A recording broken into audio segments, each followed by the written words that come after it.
शीर्षक चिड़ा और चिड़िया कहानी। जंगल में बरगद के बहुत बड़े पेड़ पर चिड़ा और चिड़िया का एक जोड़ा रहता था। दोनों बड़ी मस्ती में गाने गाते, नाचते और मजे से रह रहे थे। चिड़िया सीधी सादी और भोली थी, लेकिन चिड़ा बहुत चालाक और कामचोर था। चिड़ा और चिड़िया सुबह उठकर साथ ही दाना दुनका करने के लिए जाते थे। एक दिन उन दोनों को खाने के लिए अनाज का एक भी दाना नहीं मिला। दोनों को बहुत भूख लगी थी। दाना ढूंढने के लिए दोनों उड़ते उड़ते बहुत दूर निकल गए और दूर गांव में एक घर में जा घुसे।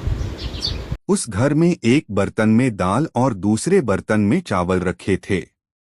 दाल और चावल देखकर चिड़ा चिड़िया से बोला, क्यों ना आज हम खिचड़ी बनाकर खाएं। चिड़िया ने भी हाँ कर दी। चिड़े ने अपनी चोंच में दाल भर ली और चिड़िया ने चावल भर लिए और दोनों अपने बरगद के पेड़ पर वापस लौट आए। वापस लौटते ही उन्होंने खिचड़ी बनाई। खिचड़ी इतनी स्वादिष्ट बनी कि दूर दूर तक खिचड़ी की खुशबू फैल रही थी। चिड़ा चालाक और कामचोर होने के साथ साथ बहुत बड़ा पेटू भी था। उसने सोचा कि खिचड़ी अगर आधी आधी बांटी तो मेरा पेट नहीं भरेगा और मैं भूखा ही रह जाऊंगा। उसने एक चाल चली। वो चिड़िया से बोला, अभी खिचड़ी गर्म है। अभी खिचड़ी गर्म है, गर्म गर्म खिचड़ी खाने से मुंह जल जाएगा। चलो जब तक खिचड़ी ठंडी हो तब तक पास के तालाब में नहा आते हैं, फिर आराम से बैठकर मजे से खिचड़ी खाएंगे। लेकिन अगर हम दोनों साथ में नहाने चले गए तो पीछे से कोई जानवर हमारी खिचड़ी खा जाएगा। इसलिए ऐसा करते हैं कि पहले मैं नहाकर आता हूँ। जब मैं नहाकर आ जाऊँ तो तुम नहाने चली जाना। कर चिड़ा तालाब पर नहाने चला गया और जल्दी से नहाकर वापस लौट आया।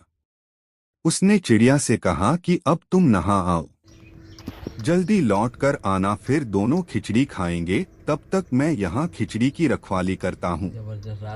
जैसे ही चिड़िया नहाने गई तो चिड़ा खिचड़ी पर टूट पड़ा और कुछ देर में ही सारी खिचड़ी चटकर गया। वो चिड़िया के आने से पहले ही चादर ओढ़ कर सो गया।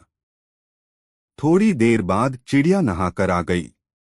उसने ने देखा कि खिचड़ी का बर्तन खाली पड़ा है और चिड़ा चादर तान कर सो रहा है।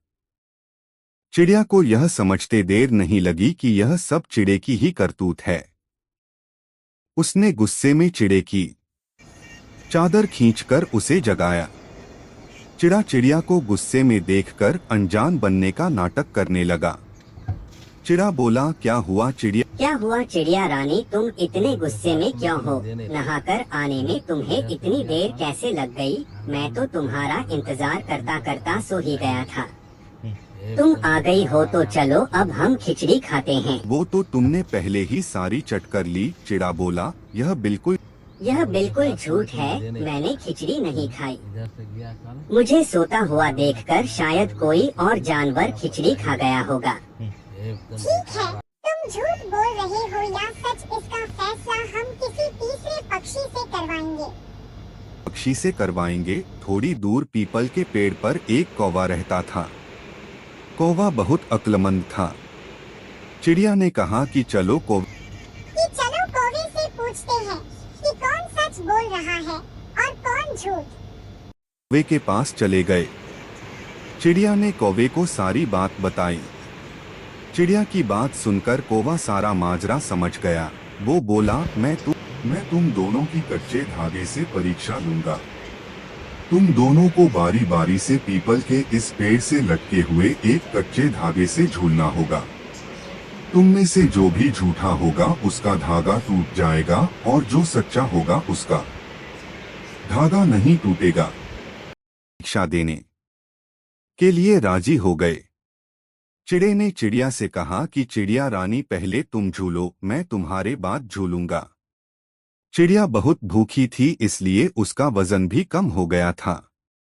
वो बड़े आराम से कच्चे धागे से झूल गई। उसके वजन से धागा नहीं टूटा। अब चिड़े के झूलने की बारी आई। चिड़ा डरते डरते कच्चे धागे से लटका, लेकिन उसके लटकते ही धागा टूट गया क्योंकि वो सारी खिचड़ी अकेले ही खा गया था, जिससे उसका वजन भी बढ़ गया था। चिड़ा धड़ाम से जमीन पर आ गिरा। उसके मुंह और पैर में चोट भी लगी। कौवे ने कहा कि हो गया फैसला, चिड़िया सच्ची और चिड़ा झूठा, सारी खिचड़ी चिड़े ने ही खाई है। चिड़े ने भी अंत में अपनी गलती मान ही ली।